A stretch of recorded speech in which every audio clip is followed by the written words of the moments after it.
Welcome to Penrose Learning, where we make understanding easy. In this video, I will explain how to use Adobe Lightroom on iPad. First, ensure you have the Lightroom app installed from the App Store. Once open, you can easily import your photos. Tap the blue plus icon to add images from your camera roll or files. Organizing your photos into albums helps keep your library tidy and accessible, making your editing workflow much smoother. Now, let's dive into the essential editing tools. You can adjust exposure, contrast, and highlights to bring out the best in your photos. Use the color panel to fine-tune saturation, vibrance, and individual hues for a perfect look. Don't forget to crop and straighten your images to enhance their composition and visual impact.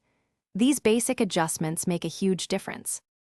Moving on to more advanced features, Lightroom offers powerful one-tap presets to quickly apply consistent styles to your photos. For precise control, use selective adjustments like radial or linear gradients to edit specific areas.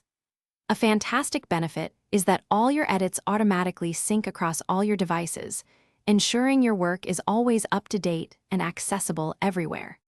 Finally, let's talk about exporting and sharing your masterpieces. You can export your edited photos in several formats, including high-quality JPEG or DNG files. Share them directly to your favorite social media platforms or other apps with just a few taps. Alternatively, save them to your iPad's camera roll or upload them to cloud storage for safekeeping and easy access. Thanks for watching. If this was helpful, leave a like and consider subscribing. See you next time.